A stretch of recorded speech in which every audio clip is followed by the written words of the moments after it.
pleasure to be here. Always a pleasure and an honor to do something for USPA to give back to the discipline, back to sport. They've given me so much.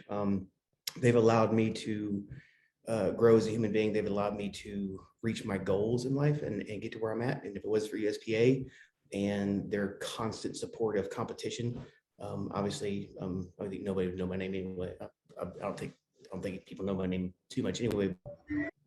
But my biggest thing is trying to teach people how to land safely and soft and continue their love for skydiving by continuing doing it. You know, the vast majority of our injuries and incidents are canopy related.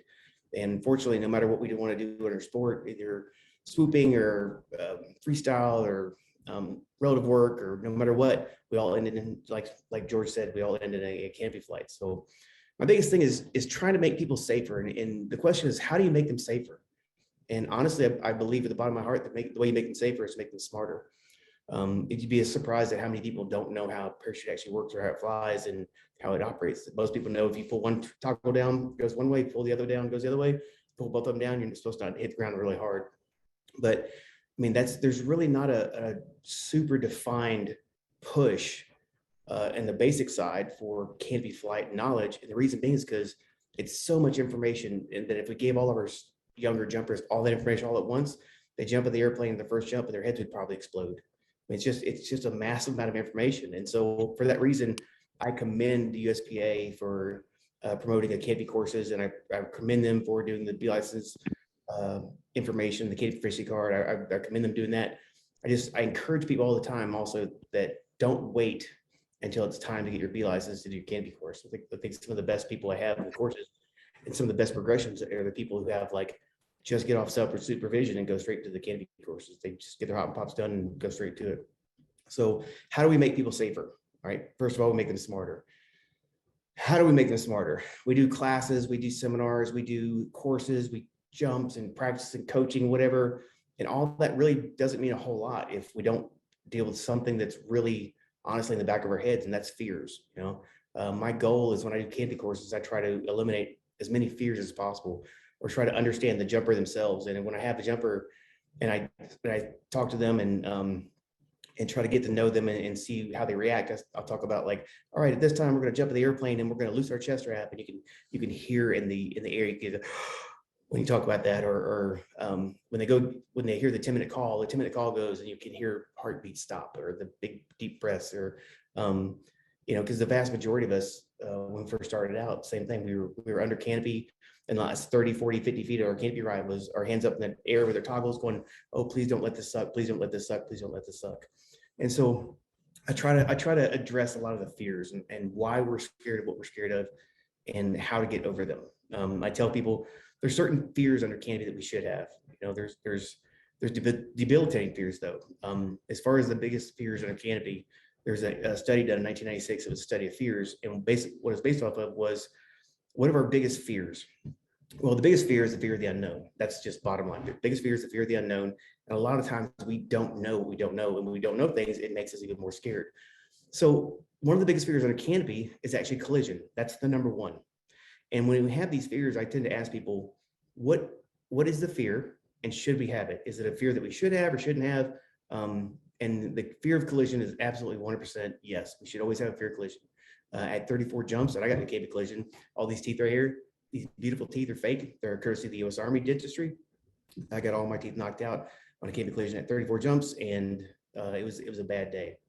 So I believe that having a fear of canopy collision is legitimate fear. We should always have that. However, how do we address it? How do we try to eliminate it or minimize it? I think that fear is there, but it shouldn't be a fear that's so debilitating that it takes away from our ability to monitor our surrounding areas or know what's going on around us. When that happens, we're more of a danger to ourselves than we are anybody else. When I talk about fears also, I said, imagine going out and getting your car, because we relate skydiving and flying a parachute, driving a car quite a bit, because that's something we all mostly know. And I said, imagine going out and getting your car, and you sit in your car, and I want you to drive home today with the exact same amount of fear you had the day you got your driver's license, or you tried to get your driver's license. And most people wouldn't want to be on the road with themselves in that scenario.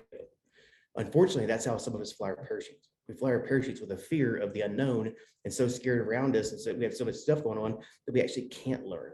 And I say that as soon as we start eliminating some of those fears, then we can actually start educating and start learning, because the learning process doesn't really open up entirely for most of us until we try to get some of those, try to get rid of them. So the fear of canopy collision obviously is a legitimate fear.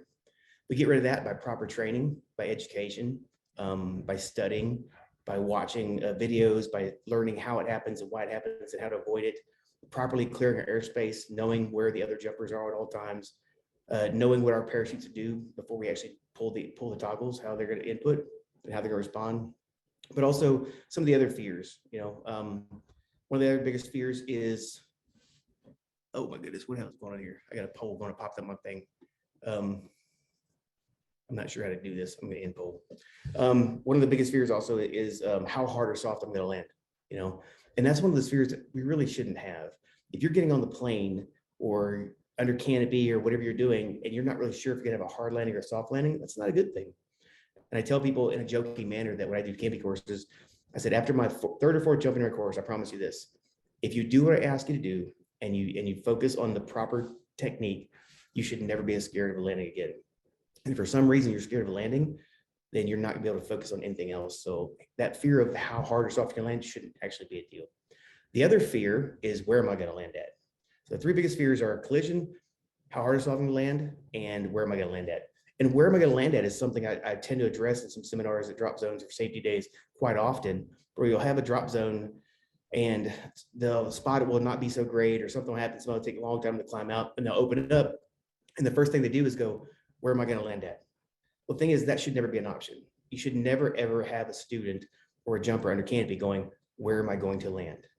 It should always be, I'm going to land here, I'm going to land here. And the reason being is, if you establish at the beginning of the day, this is the drop zone, this is where our run-in is, and this is where we're going to get out at, somewhere between there and there should be established out or established area that the jumpers can land at. And if you don't have anywhere where jumpers can land at when there's no outs, that's kind of a bad thing. So having an idea of going to an area, taking the younger jumpers, hey, this area right here, if you can't make the drop zone, this is where you're going to land at. These are the obstacles in the area. This is the preferred technique for landing here. This is the direction you're going to land at, no matter what the winds are doing, and establish that based on the four cardinal directions or a general area. And what happens is we favor those. And our jump run might take us here one day, but we actually might move the jump run just to facilitate the ability to have a safe out if necessary. So I tell drop zones, try to eliminate those fears by doing several things. Number one, give the jumpers to land somewhere if they can't land on the drop zone. Teach them properly how to land the parachute so they shouldn't fear it. And the other thing is trying to eliminate stressors. It's one of the things I push also big time in drop zones. So there's some drop zones that are really, really good at this. There's some drop zones in Canada I've been to that are absolutely enforce this, that they're adamant about the fact that at the 5-minute call, the boarding area is closed. You're not allowed to get on the airplane after the 5-minute call. And obviously teams doing team training and running back and forth the aircraft is kind of a thing in competition we have to deal with. But as far as like fun jumpers showing up in the last load of the day and running to the airplane and getting on, that's one thing right there that kind of starts the snowball effect. When I talk about the snowball effect, basically what I mean is, if we have some young jumpers in the aircraft who are already scared because they don't know where they're going to land at if they land off, they don't know if they're going to land hard or soft, they're terrified of everybody in the air, and they're not really confident in their abilities and skills under their own parachute. And now they know, I'm getting out this altitude, I'm doing this dive flow, but I've practiced and rehearsed my instructor, and I'm really nervous about getting on the airplane. I'm really nervous about my gear and everything. And they're starting to get this calmness about them, and they're trying to deal with that. And right before they get on the airplane, that's pulling up, somebody runs up and said, all right, guess what? Now we have to change something because somebody showed up late, and now we have to shuffle them in the loading process, or somebody got on the plane last, but they're getting out first, or vice versa. Or they got on the plane last and they're getting out of the plane last. And so they have to climb over people in the aircraft. And so what happens is you're introducing new stressors. And every time you introduce a new stressor to a younger jumper, you're just taking that jumper and making them more of a danger to themselves and others. So try to eliminate the fears by educating. Try to eliminate the fears by having rules that protect the young jumpers and protect the other jumpers, but also keep us from doing silly stuff. I think people getting on the plane the last second saying, hey, I'm going to make this load, we're running up there. I can't count the number of incidents or injuries or really even worse stuff that's happened. And that was one of the leading things that happened. That's like the snowball effect, that one little thing that happens, you never really get out of the airplane and get struck by lightning and say, it's never a catastrophic incident like right out of nowhere. It's usually there's one small thing that happens that kind of snowballs, gets worse and worse. Like people forgetting their altimeter. I forgot my altimeter, run over here. I forgot my helmet. Next thing you know, the stressors start building and it just gets worse and worse. So the ideal goal is to stop the little things from happening to keep the big things from occurring. All right. Hey, what I'd like to do is, do we have some questions? Do we have anybody that had some questions or want to talk about some stuff? Miss George.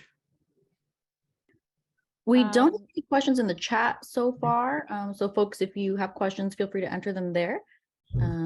Otherwise, yeah, maybe raise your hand and then we can unmute you and get a question going. Yeah, just think about this too. I'd like to answer some questions for everybody. I'd like to answer as many questions as humanly possible.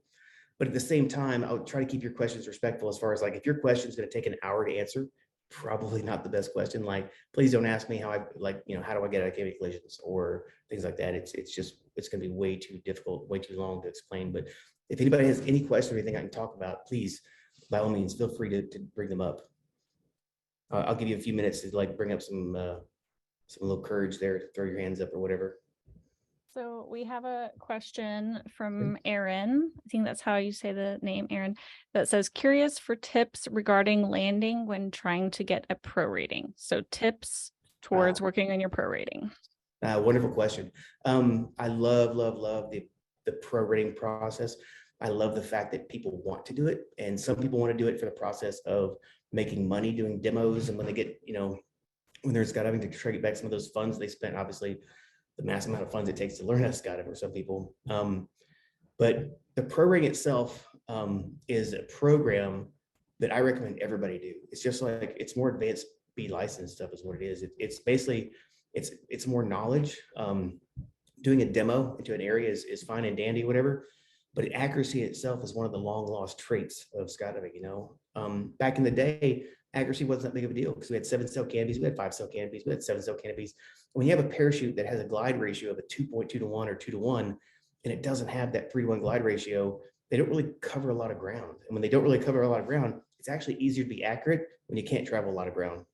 So as we start downsizing and as we start getting smaller and smaller and our forward speeds start progressing, basically it gets a little bit more difficult. So I highly promote people getting their pro rating on the bigger canopies, because as you start downsizing, it's going to be a little bit easier.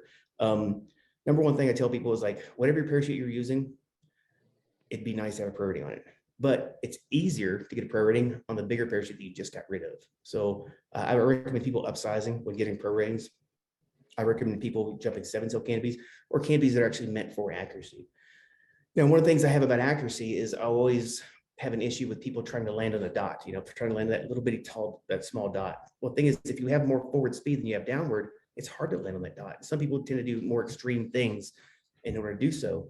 When you do this, I tell people, I promote all the time, don't try to land on the dot. If you're jumping a wing, it's a 9-cell canopy, it's a wing, and it has a lot of forward speed, try to land on a runway. We're an aviation-based sport or discipline, so think about landing on a runway. Give yourself a landing strip to run on, land on. So that way, if you land short, you're okay. If you land long, you're okay, and you have an idea of where your trajectory, where you should land. So give yourself those options. Never give yourself that little point. Now, as far as landing accurately, I can tell you that one of the things that I promote also is, if you're going to be doing certain things, I highly recommend you do these things on a hop and pop. These things are high performance maneuvers, any type of accuracy type training, or experimenting with new canopies or any type of new scenario, such as if you want to try to do incorporate some braked approaches or some flat turns or something. I always recommend doing these on hop and pops. Why? Because there's usually less people in the air during a hop and pop. And when that occurs, you'll actually be able to focus more on your training and what you're doing and get more out of it than if you were just doing it a high altitude training or altitude jump and then have a lot of traffic coming in. If you want to land it accurately, you're not going to want to hear this, Miss Aaron or Mr. Aaron, whoever was said that, but honestly, slow down. If you want to be accurate, slow down. And what I tell people that is, I tell people, modify your patterns and fly your canopies to facilitate a braked approach. If you enter the pattern in a braked approach and you do flatter type turns, instead of the normal pitch and roll when you get in the canopy, when you actually do your turns, it'll be a more yaw type turn, it'll be a flatter turn, and your constant descent rate. When I say constant descent rate, you have a downward speed and a forward speed. As you do those turns, you're going to create dive and roll, or pitch and roll in the canopy. It's going to increase your downward speed. When you finish it, it's going to increase your forward speed. All of these changes are inconsistent. They're basically, you're taking something, you're slowing down, you're speeding up, you're slowing down your forward speed, you're speeding up your downwards, you're speeding up your forward, you're slowing down. All these things are being inconsistent. When you're inconsistent, it's hard to get constants. And if you're trying to get consistent, and I mean, as far as accuracy landings, if you're trying to be consistent in anything in life, there's one thing you have to have, and that is a constant. At least one constant you have to have in order to maintain or get that consistency. And the one constant you're in control of, because obviously weather, changes, barometric pressure, density, altitude, all that stuff changes. The one constant you're in control of is your toggles, is your flight mode. So if you just simply take your parachute, go to a braked approach, quarter brake to after brake approach, and fly your entire pattern in a braked approach and do slower, smoother turns, it's actually easier to judge where you're going to land at. Because what happens is, as you start closing in on where you're going to land at, it's easier to determine whether or not you're going to overshoot or undershoot. When you fly a traditional pattern of downwind, base, and final by doing toggle inputs, especially deeper toggle inputs, the possibility of landing where you want is going to be greatly decreased because of the amount of changes you put in there. So the number one thing, Miss Erin, is shoot short. And the reason I say shoot short is fly brake approach, slow yourself down, turn on final, nice and slow and smooth, and have a trajectory that when you're looking at the target, and you ask yourself this: if I do nothing, can I land there? If the answer is yes, then you're on the wrong trajectory. And the reason why I say that is because what do you want to do? Do you want to land from brake approach? If you want to land from brake approach, that's fine. But the problem is you understand that when you flare your canopy, you're going to slow down the downward motion. And what happens is, as you slow down the downward motion, you're going to slow down the downward, and you're going to plane out the canopy, and you're going to cover ground. So what's going to happen is you need to compensate for that covering the ground. And say, if I'm going to plane out my canopy, I'm going to cover 20 feet across the ground before I land, then that 20-foot mark before where I'm going to land at, that's where I'm actually aiming at. I'm aiming before it to get to it. And there's a term I utilize when I teach accuracy. It's called the flare will get you there. Don't aim for the target, aim before it, and take the flare to get you there. And like I said, I used to be the accuracy team leader for the Golden Knights. And our target was 3 centimeters in diameter. And so it was a very small target. So I know a little bit about accuracy. Slow down your flight approach, slow down your flight mode. If for some reason you want to return to full flight in order to get more speed back in your canopy for stopping power, not necessary, but you can get more speed back in it to give yourself more stopping power, you also need to account for a flight cycle, like letting it up. How much altitude are you going to lose? All right, how much speed are you going to gain? And when I tell people going from a braked approach to a full flight, when you're practicing accuracy, it should never be a fast maneuver. It should be a long, slow, continuous maneuver going from full flight, from half brakes or quarter brakes to full flight. And what that'll do is that'll allow the canopy to stop flying in flat mode and start flying at full flight. If you let it up too fast, the canopy is actually going to dive and flight cycle. And again, it's going to put a bunch of inconsistencies in there. But also one thing it's going to do is it's going to depressurize the canopy, making the parachute kind of dangerous and not really responsive to the flare if you don't time it right. So slow down your pattern. Don't fly a traditional pattern. Do it on a hop and pop, right? And just practice getting accurate, practice flying accurate. And the last thing I want to say about it is this: if you want to be accurate and you want to practice accuracy, the number one most important thing, if all that stuff together, is write it down in your logbook. What are the winds doing, right? Where did I start my pattern at? Where did I finish my turn at? And how did I flare and where did I land at? And take that information into the next jump. Most people just kind of like jump and they like, okay, it worked, it didn't work, and they'll jump again. But take all that information into consideration, write it down in your logbook, and figure out how the wind affects you. Okay, well, there was 10-mile-an-hour winds and I flew in brakes and I didn't land there. Or so guess what? Next time I might fly in quarter brakes instead of half brakes. So just record it and make yourself smarter. Okay, any others? Next question, ma'am. All right. Great answer. By the way, I'm working on my pro rating, so I'm like over here like furiously like making notes. Okay, so Dan Hughes asks, I need to learn how to land safely and not so hard. How do I get a soft landing? And I think that kind of goes in with the next question. Great that question. he had kind of did a follow-up. He said he broke his ankle on jump 13. He's an AFF student. So he's dealing with an injury from landing and he wants to know how to make his landing softer. Good question, Dan. I'm sorry about your injury. Hope you heal up fast. Get back at it.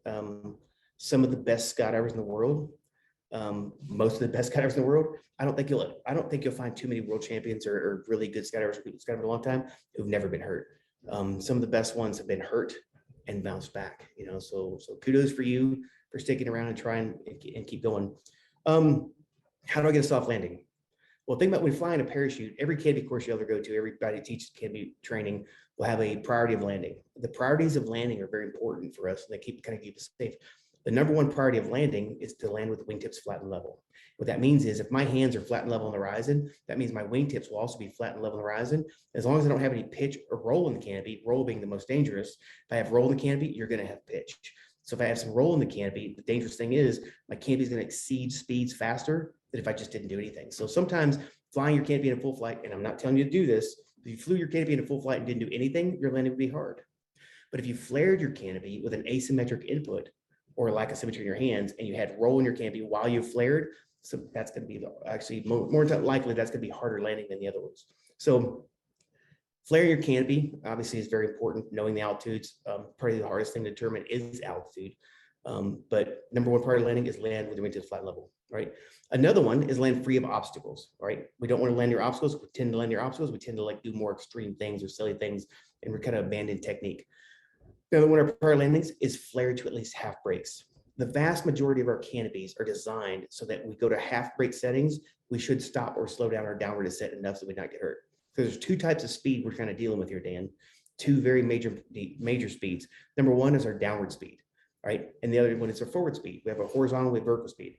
Our downward speed, I think everybody can attest, is the one that hurts the most. So what happens is when we're trying to flare the canopy and fly the canopy in, we want to take and prioritize those. And so what happens is with anything like in the military, if you see something and something over here is very dangerous and something way out here is not as dangerous. So what happens is what we do is we identify the thing that's most dangerous and try to eliminate it first. When I say eliminate it, I mean keep it from hurting us.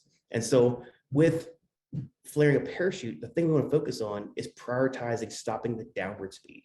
And there's different techniques, and you'll hear different instructors give different techniques. One of the techniques I teach is everybody should know where their half break setting is in their canopy. Let's say half break settings, it's referred to as quarter breaks, half break. It has different names, different titles, whatever. What I refer to is this: when you take your parachute and you unsew your brakes and you pull your toggles down. Let's just say you go to unsew your brakes again, where you put your toggle inside the cat eye in your brake line, just below that guide ring, right? That right there is when you pack your brakes. That's where you're stowed your canopy. That point right there, you should be able to stop your downward descent of your canopy. So as you're pulling down your toggles in your parachute, when you're flaring, around that area right there is where your parachute should start slowing down. Your body should start swinging under the wing and start slowing ourselves down. In order to stop my downward descent, I tell people this: more than likely, most people think if I stop my downward descent, I have a trajectory that goes like this. If I want to stop my downward descent, what orientation does my canopy need to be in, i.e. the parachute itself? What orientation does my parachute need to be in? And most people think it needs to be flat and level, which is not true. It actually has to be nose high to stop the downward descent. So in order to do so, in order for me to be nose high, my body actually has to be out in front of the wing. Right. And so most people really don't like this feeling, because when you stop your descent, right, you're coming down there, it's coming down at you, and you have to flare and your body swings out in front of the canopy. It feels almost like you're taking off and getting lift. And that's a very uneasy feeling. Unfortunately, that's what you're supposed to be feeling when you flare. You're supposed to stop your downward speed by creating an angle of attack with a canopy that promotes lift. You expose the bottom skin, you get the nose high, the body swings out in front, and that actually right there itself is what stops the downward descent. So focusing on stopping the downward descent. How do we do that? I tell people all the time: practice, practice, practice, practice. When you're up under canopy, hop and pops are great, right? Whenever canopy, you have no traffic, nobody's in your airspace. You have the altitude to do so, right? You have the airspace. So I see altitude above 2,500 feet for student status. That way, your decision altitudes, obviously, we want to keep it high. You have the airspace to do so. There's nobody else around. And you also have the ability to land on the drop zone. You don't want to do all these drills and find yourself out in the middle of nowhere, next county over, right? But once you have those three things: altitude, airspace, and the ability to land on the drop zone, I tell people, practice the flare, right? And the flare itself is not necessarily that important. It's the first stage of the two-stage flare if you are doing a two-stage flare. The first stage of the two-stage flare should slow down or stop most or all of the downward speed. When I say that, if you flare too slow, you can actually take your toggles all the way above your head and flare so slow that you start slowing your descent rate down, you start slowing your movement down. And when you slow your descent rate down, you can actually slow your movement down so much that you don't stop the downward. You can go from full flight to full flare so slow that you kill your forward speed, and speed is lift. We can generate lift as long as we have speed and a rigid wing. If we don't have speed or a rigid wing, you can't generate lift. And so that speed is very important to us. If you start your flare too high, you're going to kill your ability to create lift. And so when I tell people the number one thing to keep the parachute pressurized and make it responsive is this: leave it alone.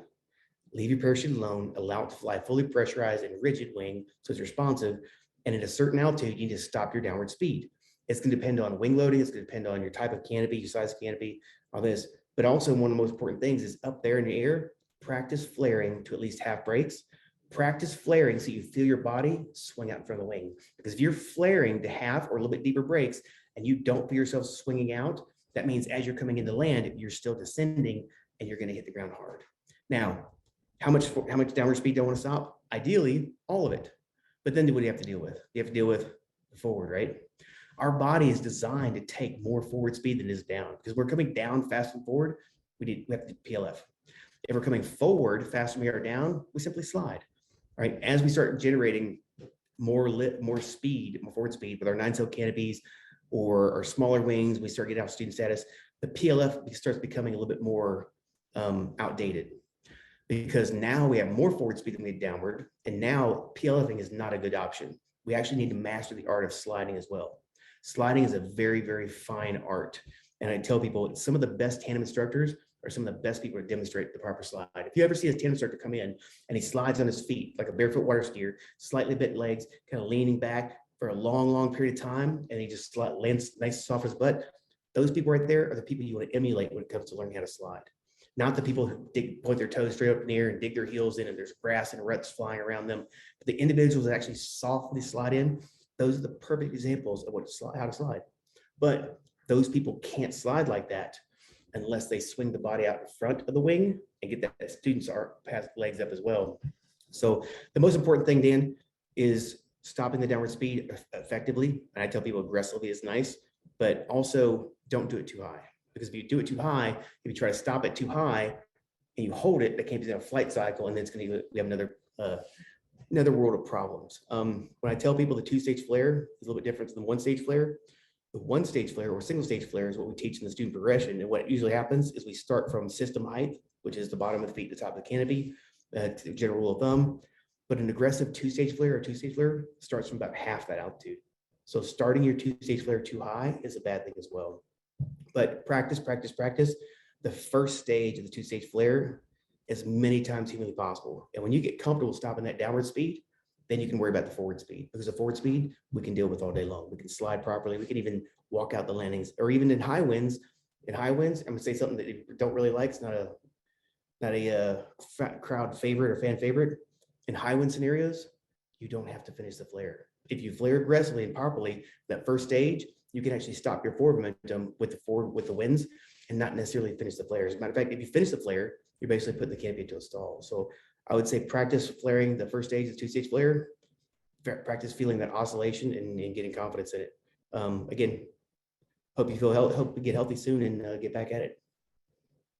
All right, that was a really, really great answer, Greg. And I think it's what Carrie Bell had mentioned right below Dan, saying, I really like your technique of finding half brakes for the 2-stage flare, stopping your forward motion before stopping your forward movement. Can you talk about that and when you started teaching that method? So you kind of touched on that, but Carrie Bell, love Carrie Bell.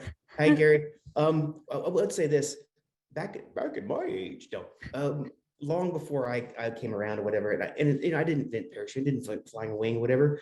I dumb it down because I'm dumb. That's basically it. That's my secret. Right? Secret's out. I'm dumb, so it's easy to dumb it down. But back in the earlier days, a lot of the student wings, a lot of student canopies, if you looked at the cat eyes for the student canopies, the cat eyes, or even the normal canopies, the cat eye was actually a different color. So you had the main line, and the part that was finger trapped was actually a different color.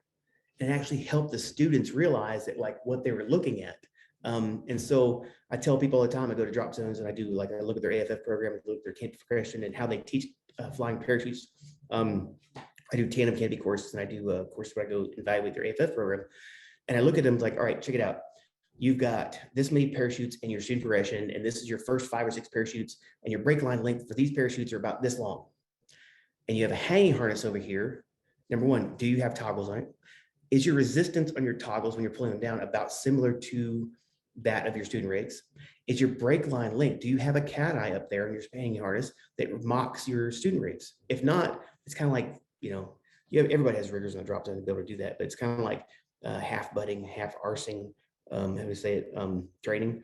So try to make your training aids similar or mock your actual your equipment. So I tell them all the time, take a different colored piece of material, it makes a cat eye when you're doing that figure trap for your hanging harness, and then take your student rigs and take a cloth marker or a laundry marker and discolor those things. So that way, when they look up, they can see, oh, I'm at half brakes.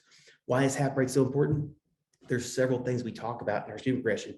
Doing a flat turn. If you don't do a flat turn from half brakes, you're creating more pitch and rolling necessary, or you're too deep. So it's really important. We tell students, know where half brakes at, do this, but we don't really show them and don't really help them out doing it. So if you're going to a cloud, go to half brakes. If you do a brake approach, you got to have brakes. When you go to half brakes, when you're flaring from half brakes, you want to flare from half brakes, but not deeper, because there's no winds. You have more stop. You have no stopping power. You just basically stall the canopy. If you're flaring from half brakes, but your hands are too high, you're not flaring for half brakes, and you're gonna have too much speed. If you're doing a flat turn, too deep or too high with the brakes, it's kind of important as well. So having your training stuff basically mock your gear is super important.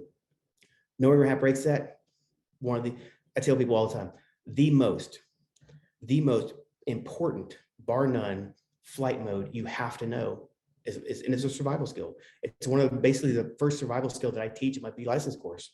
You have to know where half brakes at. And the funny part is when I do a Canopy class, it doesn't matter if they have 50 jumps, 7,500, whatever. I'll tell everybody the same thing. I said, all right, do me a favor. Everybody in this class right now, when I tell you to, I want you to hold your hands up to where you think your hands are at when your canopies have brakes. And most people will like, okay, ready now. And they'll go like hands up here, whatever, hands in here. And the reason why they do that is because this is just a natural resting position. This is all the way up, all the way down, about halfway somewhere in here. But it's where my body, my angle, my elbow and my armpit kind of fold. It's a natural stopping position. So most people stop right here, just have brakes. When in fact, some people, especially with 7-cell canopies, this might be a half brakes for a 190 square foot 9-cell canopy, but the exact same size 7-cell half brakes will be deeper. Right. So knowing where that half brakes is super important. I'll make them go up their first jump. I'll have them check their half brakes. And then I'll say, okay, now show me your hands at half brakes. I'd say I hate throwing out numbers. I really do, because sometimes I just make numbers off the top of my head. Just kidding. Am I? But sometimes I honestly, I'll probably say like 75 to 85% of the people I asked, show me your hands at half brakes. They're not right. And I'm like, okay, so now you know where half brakes are. Now we can start learning about how to flat turn properly, how to surge my canopy, how to do a braked approach, how to do things, basically all those survival skills that I have to know. Now we can actually do them properly, because it's like teaching someone how to drive a car. It's like, all right, you can do this and do this, do this, do this, do this. And you don't really put gas in the car, or you give them a car to train with, but then a simulator, but then you give them a car that's completely different from the simulator. So, train your students properly, teach properly, educate them, and set them up for success. Ms. Carrybell, love you. Thank you for that good question. Awesome. I also love that answer. Okay, there's a very popular question here that a lot of people gave a thumbs up to, so I'm going to read this one next. In your opinion, after a jump, what's the best way to approach someone who made questionable or dangerous decisions under canopy and who doesn't think what they did was a big deal or dangerous? So in your opinion, how do you approach that type of person? How I do it, or how I think they should do it, is I believe the same thing, because I try to the first thing I try to do is I try to send them a positive. I try to give them a positive thing or whatever, or not come out in a threatening manner. Because if I walk up to you and the first thing I say is, what the F? The first thing you're gonna do is you're gonna get defensive. And it doesn't matter who you are, it doesn't matter who you're talking to, or whatever. If I give something that's attacking or whatever, you're gonna get defensive. When you get defensive, you're gonna shut down. There's no amount of information. Hey, you can't go into that Piggly Wiggly and stick your feet in the produce aisle, and you can't start sticking other things in the donut aisle. But no matter how truthful you are and how they know truthful you are, they're not going to listen to you, because you came off as threatening. So the first thing I try to do is I try to think of something positive to say. Hey, that was a great landing. Or, hey, how you doing? That's a beautiful canopy. I love the colors of that canopy. Something that it is going to put them on a thing. Those that I'm not there to attack them. I'm not there to whatever. I'm there as not necessarily their friend. I'm there as somebody that cares about them. And that's true. That's 100% true. I care about them. I was like, hey, I love the colors of that canopy. That's awesome. Would you mind if I gave you some advice? Would you mind if I gave you some information? Or I'll say, hey, my name's Greg. I teach canopy courses around here sometimes. would you mind if I just give you a piece of information? Or would you be open to information? If not, I completely understand. I don't be disrespectful, but would you, I've never had somebody say no. And even when I haven't introduced myself, I said, hey, I love that Canopy. That's amazing. What a blow. Hey, would you mind if would you be open to a piece of advice about flying a parachute, whatever? Because I've jumped here for a while now, and they almost all say yes. I've never had anybody say no. And then sometimes it comes off as, hey, I just noticed that when you were turning in here, I saw that you did this and you actually accidentally cut somebody off back there. And that person actually had to go around and land crosswind, or when you came in here, you did this. And that actually put that person in your burble and it almost collapsed their canopy. So what I was gonna say is like, just be safe, be careful. And if I get something back as far as like, yeah, I saw them. I'm like, I understand you saw them, but they were put in a position or a predicament that didn't have to happen, it could have been avoided, and it could have possibly caused a serious injury. And I've had it escalate to the point where somebody said, yeah, whatever, man. And I'm like, okay, well, I'm just gonna be flat out right here. I'm an SNTA. I'm a Canopy coach, whatever. And what you did was dangerous. And please, I'm gonna ask you, don't do it again. And if you do it again, I'm gonna basically probably ground you. And then nobody likes their toys taken away. But it's only escalated to that one time. There has been a scenario where I said, hey, would you mind if I give you a piece of advice? And they're like, I know who you are, and yeah, say what you want, whatever. I've been doing this for a long time. I'm like, oh, okay. Just let you know, you actually came in here and turned in that was very aggressive. And I was actually impressed by like what you did with that, what you did with it at the end, because what you did was A, B, or C, and that could have been dangerous. And so I can tell you have experience, but what you did to that parachute wasn't the best thing to do. But in the process, you actually cut that lady off and her canopy collapsed and she hit the ground really hard. And that was that factual thing that actually happened. And the person said, oh, well, I had the right of way. I'm like, no, she was on final. You end up lowering her because you got in front of her. And then it got to a point where I said, hey, you know that people actually get off the plane whenever they find out you're on board. So yeah, the biggest thing is don't come off threatening. If you really do want to say something about them, ask yourself one thing. Number one, are you saying it because you care about them and want them to progress the sport and you care about their safety or other people's safety? Or are you saying it because there's some type of animosity or angst or anger towards that person? If that's the case, you're not the person to be talking to them. If it's the case of you're angry at that person or you have something against them or they stole your lollipops while you're up in the air or whatever, or worse, don't talk to them. Allow somebody else to talk to them, because they're going to come off as probably being more receptive, because if they know you don't like them or whatever, they're not going to listen to you anyway. So just be respectful, be tactful, and ask yourself this: do you really care? If you do, it'll show. But if you care and it doesn't show, then did you really care? That's it. All right. Great answer. I like the compliment sandwich. Oh, by the way, she's genetically predisposed to say great answer on every one of them, so it doesn't matter what I say. So I can't help myself. All right. Next question. What do you see as the largest area for improvement that AFFIs or A license programs in regards to their Canopy students? Okay, so improvements for the AFFI to provide for their students. What do they? Oh yeah, good question. I used to jokingly say this, but I wasn't joking. I would jokingly say it, wasn't joking a single bit. I would have my students do a B license course. They would have anywhere between 30 to 50, 70 jumps, whatever. And they do B license course. And I spend a lot of time on canopy flight and how the parachute operates and talk about pressurization and how it affects the parachute flare and how to get the soft landing and the proper way to teach airspace. I think one of the biggest things is our AFF program, we have very old and outdated techniques as far as what we teach, kind of like. I did a study for USPA 2012. Jim Crouch asked me to do some stuff, and I looked it up, and I'm like, talk about canopy collisions. We had 42 canopy collisions in like a certain period of time. It was like 12-year period of time. It was horrible. Fatalities, 14 fatalities, that collisions. But I found out that like some of the stuff that we teach, telling our students like keep your head on a swivel. If I say keep your head on a swivel, what's it mean? Like, well, it means this. The problem is this isn't clearing airspace. This is clearing airspace. When you take time to look over there and allow your eyes to adjust, you can actually absorb it. If you look too quick, you can actually disorient yourself. There's a book that I found. It's called Collision Avoidance. And it was basically talking about Army aviators and how they teach them to clear their airspace and how the eyes work and how to trick the eyes, whatever. And a lot of the faults and mistakes that they say we do, we actually do them. use wrong verbiage. We use verbiage that disorients or confuses students and makes them think of something else. Instead of saying, hey, keep your head on a swivel, instead of saying, look around you and clear properly, like there's different techniques of clearing airspace. There's things that we do. We tell students, hey, we teach them crabbing on basic is okay. We tell them like, oh, small corrections on final, top corrections on final are okay. Those are not. They depressurize the canopy and make the parachute less effective as far as the flare goes. We think that, oh, we can't teach our students harness inputs because they're too light, whatever. It's not true. 100% not true. I have a 95-pound girl do a 230 square foot canopy and harness turn it to bejesus. It's just the old dog new tricks thing. I think the biggest thing is when I would teach my canopy courses, I would jokingly say this: congratulations, guys and gals. You now probably know more about flying a parachute than most of your instructors do. And I was being truthful, I was being honest, because back in the day, it wasn't required. There's no canopy courses. There was no up until Scott Miller in Flight 1, and Ian Bobo and that stuff happened. There wasn't really a canopy course. There was no progression. It was just like, hey, look left, turn left, look right, turn right, pull toggles down flare, downwind base final, head on swivel, good to go, keep going.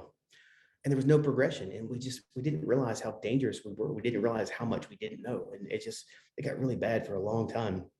Luckily, with canopy progression, because of education, and now we're starting to see like the jumpers that were required to get to canopy proficiency card. The jumpers were encouraged to do canopy courses. They're instructors now. And now we don't have that. And I use this term, not necessarily loosely a term, but we don't have this inbreeding of knowledge. What's the inbreeding of knowledge? You'll go to the drop zone that's in the middle of nowhere, and they've got like a Cessna 125. Doesn't exist, just make it. All right. And there's like one guy who jumped a camera one time, taped to his hand. Guess what? He's a chief photographer because he knows more than anybody. Or there's one guy that went there and watched somebody put on a wingsuit one time, and now he's the wingsuit guy for the drop zone. But now we have these canopy course stuff, and now we're starting to see that all these students and all these younger jumpers that did this canopy training and with these canopy courses and dedicated time, they're actually instructors now, and they're relaying the knowledge, which is amazing. I encourage instructors, AFI instructors, if you haven't been through a canopy course, go. And the reason why I say this, I don't care old dog, new tricks. I don't care how old you are, how much you think you know. I did my first canopy course at 8,000 jumps. 8,000 jumps. I was baffled how much I didn't know. I was absolutely baffled how much I didn't know. Isaiah McCoffey was one of my first canopy instructors, and God loved to death. Amazing guy. And I went to after that I went to like Chamberlain, I had Nick Batch, and I just was getting, and some of these people I was getting canopy courses for, I had more jumps than they do. And I was like, I had more jumps than they did, but I just wanted to hear what they had to say. I wanted to feel like I wanted to get all this knowledge, whatever. But I also was gathering a database also because my passion for teaching and my passion for canopy flight, because at that time I was already on the actors team for the Golden Knights. I was doing jumping crew canopies for flight concepts. I was doing all this stuff canopy related, and I'm like, I should probably learn more, because I just started dipping my toe into high performance stuff at about 8,000 jumps. I jumped my first cross brace canopy at 8,000 jumps, and I'm like, yeah, I just started dipping my toe into it, and I'm like, maybe I should learn more. And I was baffled at what I didn't know. I do canopy course all the time, and instructors are like, hey, would you mind if I do the B license course? Would you mind if I sat in on it? And sometimes I'm like, what's the reason? Or you want to teach later on, or get whatever? I'm like, someone just want to learn. And when they get into the course, they were always like, man, I never really thought of it that way, and I'm going to teach different. I'm going to teach better. I'm going to teach whatever. So I encourage instructors to attend canopy courses, to get the knowledge, to gain it, to kind of like pass it on. But yeah, good question. Say it. I'm not going to say it. It was a terrible answer.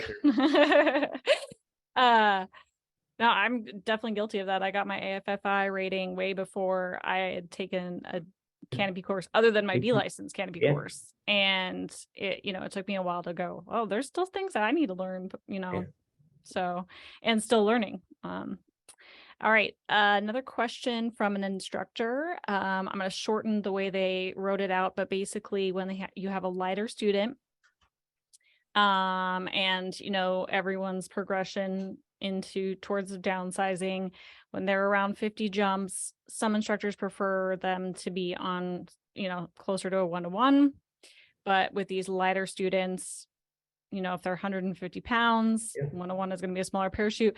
So what are your, how would you deal with this? I know this is kind of a It's- long answer. No, So it's easy. It's easy to deal with. The problem is nobody wants to hear the answer.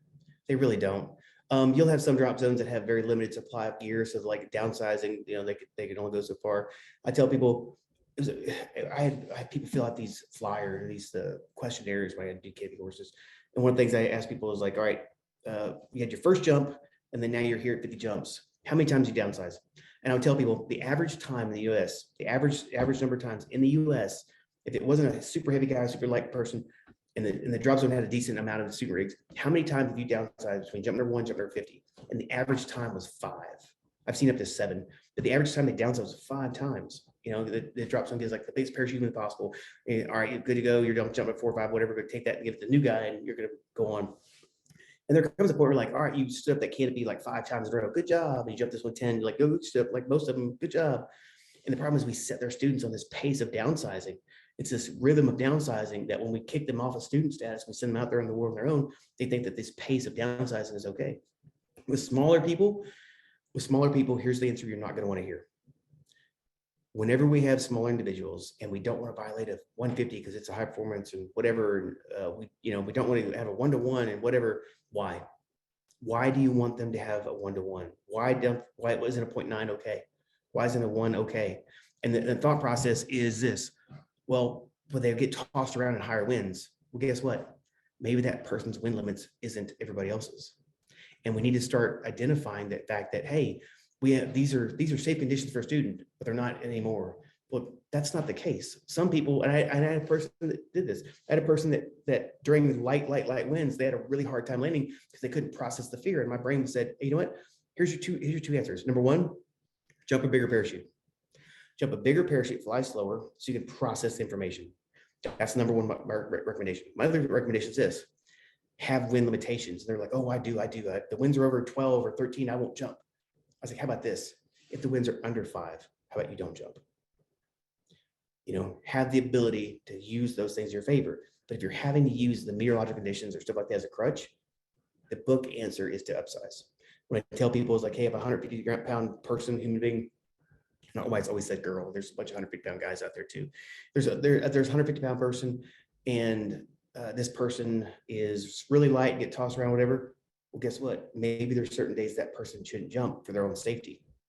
Downsizing them to meet a weight idea of weight that they should be on to make them safer isn't the right answer either. Because now what happens is if everything happens, if it happens and there's 0 winds and they're coming in and they have to land somebody's backyard or somebody's like, they get cut off and they have to do a turn and now they're going faster than what they want to, can they handle that? And if the answer is no, then the parachute's not right for them. Put the right parachute on them for their safety. Allow their brain to keep up the parachute. When their brain can't keep up with the speed of the parachute, they're in the wrong parachute.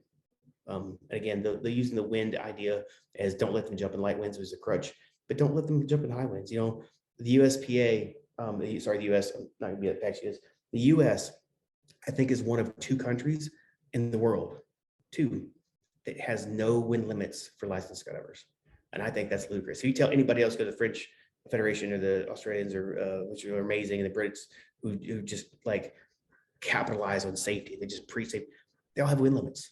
I see people like, oh, our drop zone's windy, so we're allowed to jump at 25-mile winds. I'm like, okay, that's cool and all, but you realize that's dangerous. Well, no, we're used to it. I'm like, we're used to it. The problem is just because you've done it, it's okay until it's not. And don't put yourself in dangerous conditions because you don't know it as not dangerous. A lot of people will say, oh, we do it all the time here. Well, guess what? Doesn't mean it's safe. Cool.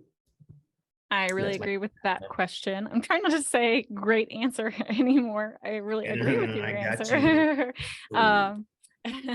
And I think there was a really good video put out a while ago with a fly like a girl or something like that, because a lot of girls, you kept referring to girls, and there are the lighter male canopy pilots, but I gained a lot of like motivation from that video. And so I tell people all the time. I was like, you know what, you fly like a girl. And sometimes you more colorful words like you fly like a girl. Like, what? It's like, yeah, you have finesse. You have finesse, and you have style, and you know what? Own it. Yeah. Mongo doesn't need to try to rip up the toggles, pull the bottom skin attach points off the parachute by ripping the toggles down and rip the parachute in half, to get things done.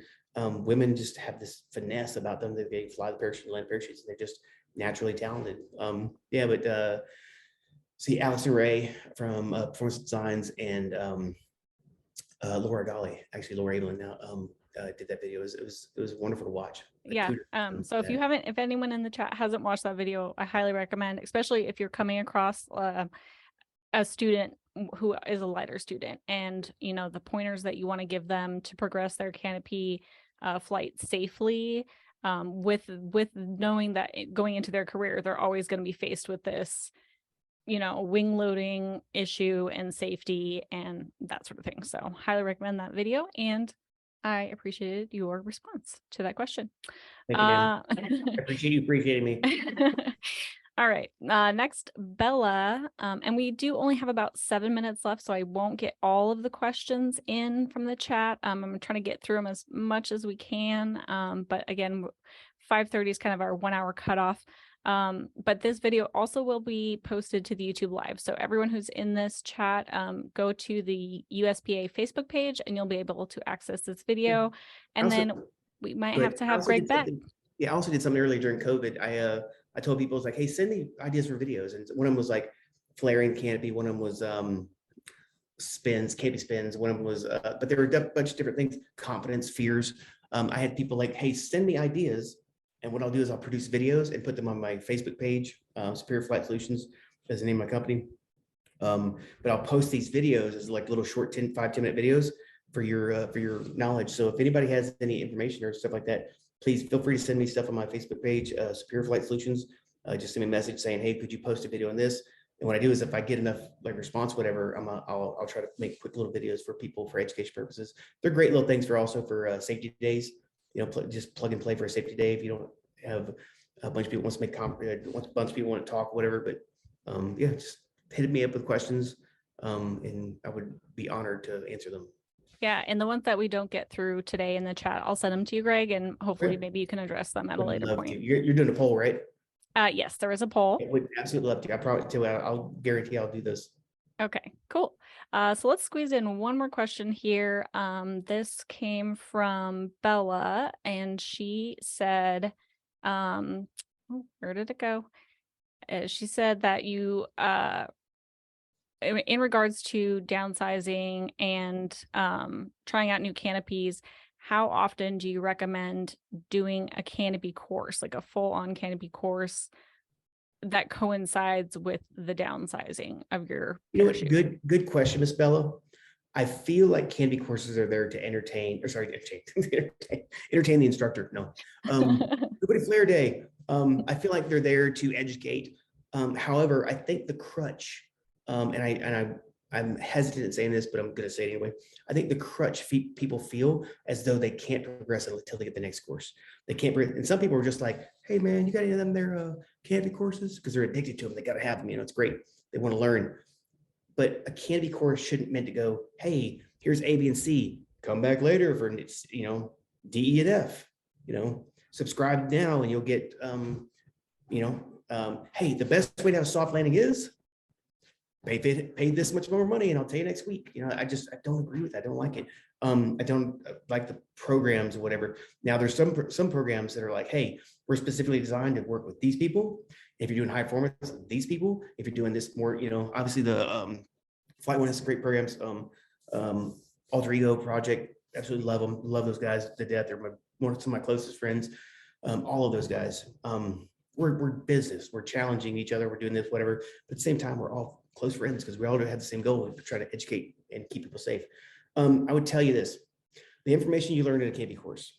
Hey, on this parachute, do flat turns, do harness turns, do toggle turns with harness input, combination, do scissor technique, do a braked approach, when you get that information, you don't need to be told that same information of the new canopy. Write the information down. Hey, I'm doing flat turns. This is my descent rate. I have an altitude altimeter, #altitude.com, my sponsors. I have an altitude product in my arm. It tells me my descent rate. All right, if I'm at full flight, I'm doing 20 feet per second. I'm doing half brakes at 20 feet per second. When I'm doing a flat turn, I don't want to go, I'm going 10 feet per second. When I'm doing a flat turn, I don't want to do 20 feet per second. I want to make sure I keep it nice and slow. There's different things you can do, different things to get all that knowledge about your parachute. But when you downsize, do the same thing, right? And one of the things I tell people all the time is if you've done flat turns and harness turns and braked approaches, all this stuff under your canopy, and you go this many jumps and you downsize and you're gonna do all these things again, it's worthless. It's worthless because you don't have anything to compare it to. So what I tell people is this: if you're going to get a new canopy and you're going to do all these new things with it, which is wonderful, absolutely wonderful, and you're going to learn how to flat turn, you're going to do this, whatever, on your new canopy, before you do it on this new canopy, you did it before we got this one, you go all this time, and then right before you switch, do all of those drills under your old canopy, and the very next jump, do them under your new canopy. Because what's going to happen is you're going to have a proper comparison to the two. It's going to be more realistic to you. All right. But if you go a really long time, you really don't have a lot to compare to, because you're going to settle. You're going to say, hey, you know what? This turn, I lost a lot more altitude to get faster, because it must have been the fact that it's a smaller parachute. No, it's the fact that you did something different that made it go faster. So what I tell people is this: put yourself in student mode again. When you put yourself in student mode, i.e. learning mode, with the old canopy, and you go to the new canopy, you'll still be in student mode and you'll still absorb information. So if you're not ready to absorb it or compare it to, have something to compare it to, it's not going to be as effective. So yeah, good question, Bella. Love it. All right. So I think that's going to be our wrap up. We did have over 100 people here at one point. So good job, Greg. And I know everyone's really excited to be able to use this material, whether they're an instructor or a coach or just, we have a lot of beginning jumpers here, gained a lot of knowledge. So I do have one more thing really quick. Really go ahead. quick. AF instructors, coaches, whenever you have those students out there and you're like, hey, on this jump, on this canopy flight, you're supposed to be doing this on the canopy flight. Stop BSing. Stop BSing and make them do it. And if they didn't do it, make them do the next jump. Ask them, how did it feel? What did they feel? Like, get their feedback, because if you don't, I promise you this, I'm gonna throw it out there. 90% of the students that I get for B license course, I say, hey, we're gonna do this. And they're like, I've never done that before. Well, yeah, you did get your area license. Well, yeah, but I just didn't do it. They're not doing the canopy drills because they're so scared of the free fall, and they're so scared of canopy drill. They're just landing and go, yeah, I did that. So make sure they're doing it by getting feedback, right? And ensuring they're doing it, and guide them through it. Well, that was it. I'm sorry about that. I would thought off the top of my head. No, that's perfect. It's great. It's perfect. You're perfect.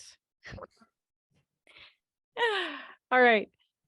Come on, you're not gonna make fun of me now. No. The last minute. No, keep saying it. All right. Thank you, Ms. George. Thank you again. And everybody, remember, this safety day is land like your life depends on it, because it does. And we really want to see those the incident numbers go down this year. We also want to see the fatalities go down this year. And the one thing that we can all do is to land like our lives depend on it. Yeah. So have a competition, drop some competition. Who can have the softest landing? Whoever has the softest landing. Perfect. Love it. Someone said we need more time. So everyone loves you. We might have to have him back. I think that's a definite going to have you back, Greg, because Anytime. you're just a wealth of knowledge. Anytime, all right. Thank you, everyone. All right. Have a good day. All right. Have a good day. All right. Have a great day, everybody. Be safe, land soft, keep skydiving.